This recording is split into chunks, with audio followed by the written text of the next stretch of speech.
اور جبرائیل علیہ السلام نے جب یہ دیکھا کہ لوط علیہ السلام پریشان ہو رہے ہیں قوم کی وجہ سے، تو پھر جبرائیل علیہ السلام نے عرض کیا، کہا یا نبی اللہ پریشان نہ ہو، ہم انسان نہیں، ہم بچے نہیں، ہم اللہ کے فرشتے ہیں، ہم قوم کو عذاب دینے کے لیے آئے ہیں، آپ دروازہ کھول دیں، ابھی ہم ان کا علاج کرتے ہیں۔ یہ جملہ سن کے لوط علیہ السلام کے دل کو سکون آیا اور فوراً جا کے دروازہ کھولا، دروازہ کھول کے ایک طرف ہو کر بیٹھ گئے، اور قوم جب جتھا بن کے ہلہ بول کے اندر آئی نا تو سامنے کھڑے تھے جبرائیل علیہ السلام۔ قوم کو کیا پتا تھا کہ یہ کون ہے؟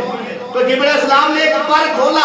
ایسے پر مارا اور سارا جو 100-200 آدمی تھا ایسے روندے وہ پیچھے گرا، حتیٰ کہ وہ اندھے ہو گئے، ان کو نظر آنا بند ہو گیا، اور وہ ساری قوم یہ کہتی ہوئی بھاگ گئی کہ جادوگر آ گیا ہے، جادوگر آ گیا ہے۔ اللہ کے فرشتے نے ایک ہی پر مار کے ساری قوم کو اندھا کر دیا، اور جادوگر جادوگر کہتے ہوئے بھاگ گئے۔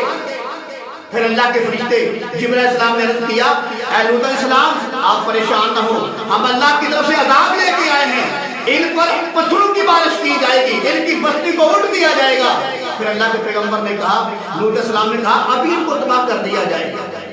تو جبرائیل علیہ السلام نے عرض کیا، حضرت صاحب نہیں، اللہ کا حکم ہے کہ صبح کے وقت اس قوم پہ عذاب آئے گا، لیکن آپ ایسا معاملہ فرمائیں، آپ اپنے ماننے والوں کو،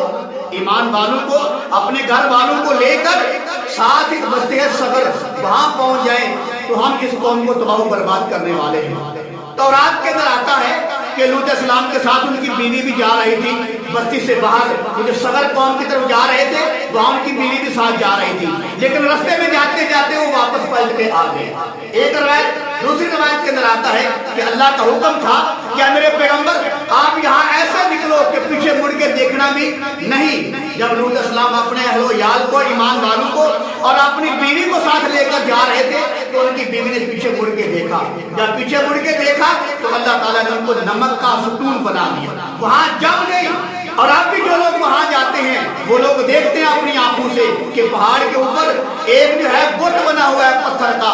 وہ وہی ہے، وہ لوط علیہ السلام کی بیوی ہے جس نے پیچھے مڑ کے دیکھا تھا، تو اللہ تعالیٰ نے ان کو نمک کا ستون بنا دیا تھا، وہاں اللہ نے ان کو جما دیا تھا۔ تو جب صبح ہوتے ہی لوط علیہ السلام صغر قوم میں پہنچ گئے تو پیچھے اللہ کا عذاب آ گیا، قوم سدوم پر یعنی قوم لوط پر اللہ کا عذاب آ گیا۔ اللہ کا عذاب کیسے آیا؟ پہلے اللہ تعالیٰ نے گندم کو اتارا۔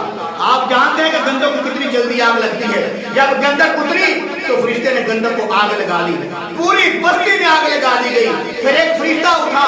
اس نے کونے میں کھڑے ہو کر ایسی چیخ ماری کہ قوم لوط کے کلیجے پھٹ گئے، وہاں تڑپنے لگے، نیچے گر گئے۔ اس کے بعد اللہ تعالیٰ نے جبرائیل علیہ السلام کو حکم دیا، انہوں نے اپنا پر زمین کے نیچے ڈالا اور اسی زمین کو، قوم لوط کو ایک گاچی بنا کر آسمان کے قریب جا کر ایسے اوندا جو ہے زمین کے اوپر مار دیا، اور اوپر سے اللہ تعالیٰ نے پتھروں کی بارش کی۔ تو اللہ نے ثابت کر دیا کہ جو اللہ کی توحید کا منکر ہوتا ہے، وقت کے پیغمبر کی بات کو نہیں مانتا، اللہ ایسے قوموں کو ایسے تباہ و برباد کر کے رکھ دیتے ہیں۔ اور قوم لوط پر جو عذاب آیا تھا وہ صبح ہوتے وقت عذاب آیا تھا اور اشراق کے وقت ختم ہو گیا تھا، یعنی آدھے پونے گھنٹے کے اندر اللہ نے نبی کے منکر کو اور توحید کے منکروں کو اللہ نے صفحہ سے مٹا دیا، ہمیشہ ہمیشہ کے لیے اللہ نے عبرت کا نشان بنا دیا۔ اور اب جہاں وہ اللہ کا عذاب آیا تھا اس کو بحر میت بھی کہتے ہیں، بحر مردار بھی کہتے ہیں، بحر لوط بھی کہا جاتا ہے۔ اس کو بحر میت کیوں کہتے ہیں؟ ایک روایت کے اندر آتا ہے کہ جہاں اللہ کا عذاب آیا تھا قوم پر، اب وہاں پانی ہے، اب وہاں دریا ہے۔ وہ دریا کیسے بنا؟ پہلی جگہ خشک تھی، جب جبرائیل علیہ السلام نے ایسے گاچی بنا کر آسمان کے قریب جا کر زمین کو پلٹ دیا، اور وہ جو گاچی بن کے واپس آئی تھی زمین، وہ سطح زمین سے 400 میٹر نیچے چلی گئی، تو وہاں پانی نکل آیا تھا۔ اور وہ جو پانی ہے اس پانی کو، اس جگہ کو بحر میت کہا جاتا ہے، اور ایسا وہ زہریلا پانی ہے،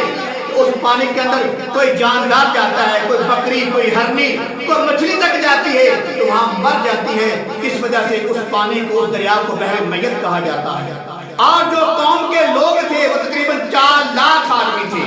4 لاکھ آدمی تھے قوم لوط کے، اللہ تعالیٰ نے سب کو تباہ و برباد کر دیا، ان کے نام و نشان صفحہ ہستی سے مٹا دیا، اور اللہ تعالیٰ نے ایمان والوں کو بچا لیا۔ اللہ نے ایمان والوں کو بچا کر یہ ثابت کر دیا کہ جو اللہ کا منکر ہوتا ہے، جو اللہ کے حکموں کو نہیں مانتا،